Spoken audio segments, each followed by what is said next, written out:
Krishna simple റെസിപ്പീസിലേക്ക് എല്ലാവർക്കും സ്വാഗതം. ഞാനിന്നിവിടെ ചോറിൻ്റെ കൂടെ കഴിക്കാൻ പറ്റിയ നല്ലൊരു ഉള്ളിത്തീയലിൻ്റെ റെസിപ്പിയായിട്ടാണ് വന്നിരിക്കുന്നത്.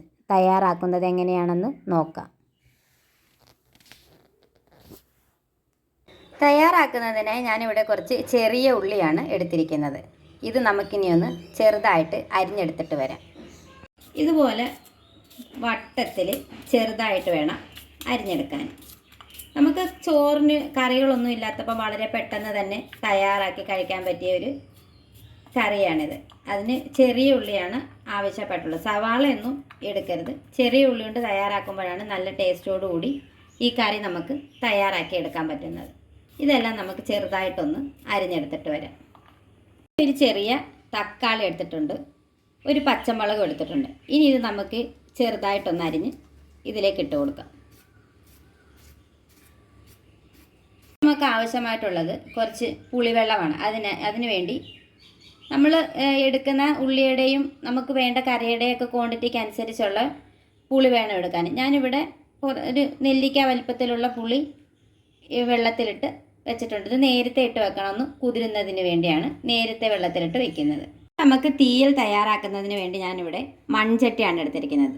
മൺചട്ടി അടുപ്പിൽ വെച്ചൊന്ന് തീ ഓൺ ചെയ്ത് കൊടുക്കാം.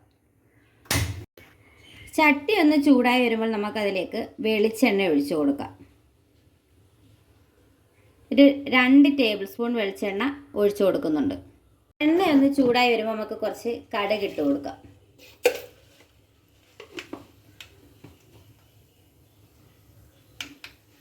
കടുക് ഒന്ന് പൊട്ടി വരുമ്പോൾ നമുക്കതിലേക്ക് വറ്റൽമുളക് ഇട്ടൊന്ന് മൂപ്പിച്ചെടുക്കാം.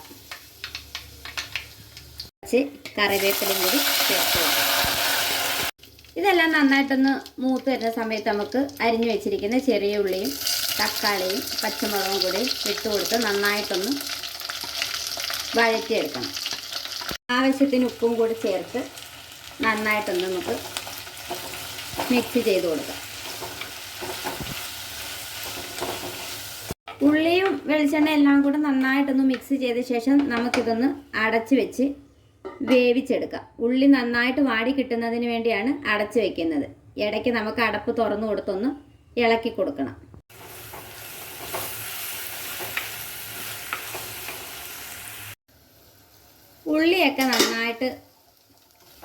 ഉള്ളിയെല്ലാം നന്നായിട്ട് വഴണ്ട് വന്നിട്ടുണ്ട്. ഇനി ഇത് നമുക്കിതിലേക്ക് മസാലപ്പൊടികൾ ചേർത്ത് കൊടുക്കാം.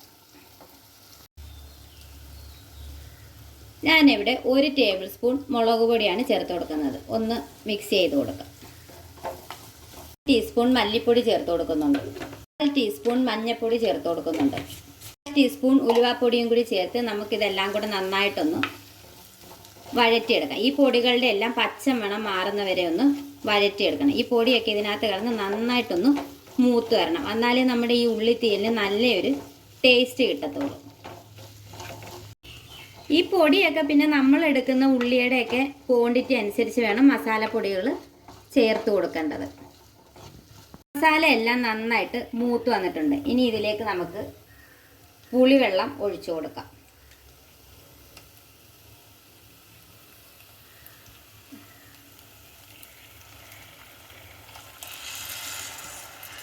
നന്നായിട്ടൊന്ന് മിക്സ് ചെയ്ത് കൊടുക്കാം.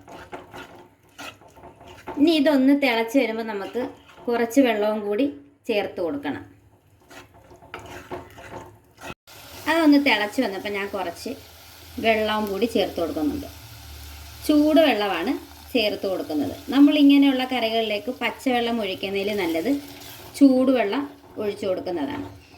ഇനി ഇതിവിടെ ഇരുന്നൊന്ന് തിളച്ച് പറ്റി ഒന്ന് കുറുകി വരണം. നല്ല കുറുകിയ ചാറോടുകൂടി വേണം നമുക്കിത് ഈ ഉള്ളിത്തീയൽ കിട്ടേണ്ടത്. അങ്ങനെ എടുക്കുകയാണെങ്കിൽ മാത്രമേ ഉള്ളിക്കറി നല്ല ടേസ്റ്റിൽ കിട്ടത്തുള്ളൂ. ഈ സമയത്ത് കറിയുടെ ഉപ്പ് പാകമാണോ എന്ന് നോക്കി വെച്ച് ഉപ്പ് കുറവുണ്ടെങ്കിൽ കുറച്ച് ഉപ്പും കൂടെ നമുക്ക് ചേർത്ത് കൊടുക്കാം. ഞാൻ കുറച്ച് ഉപ്പും കൂടെ ചേർത്ത് കൊടുത്തൊന്ന് മിക്സ് ചെയ്യുന്നുണ്ട്.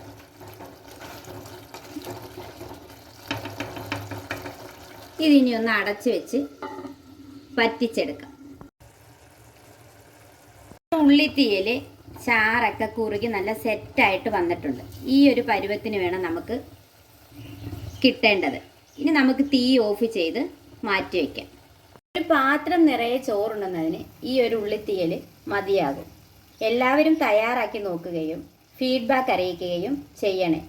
നിങ്ങൾക്ക് എൻ്റെ ഈ ചാനൽ ഇഷ്ടപ്പെടുന്നുണ്ടെങ്കിൽ ഒന്ന് ലൈക്ക് ചെയ്യുകയും സബ്സ്ക്രൈബ് ചെയ്ത് സപ്പോർട്ട് ചെയ്യുകയും ചെയ്യണേ. ഇനി ഒരു ഈസി റെസിപ്പി ആയിട്ട് കാണുന്നത് വരെ താങ്ക്സ് ഫോർ വാച്ചിങ്.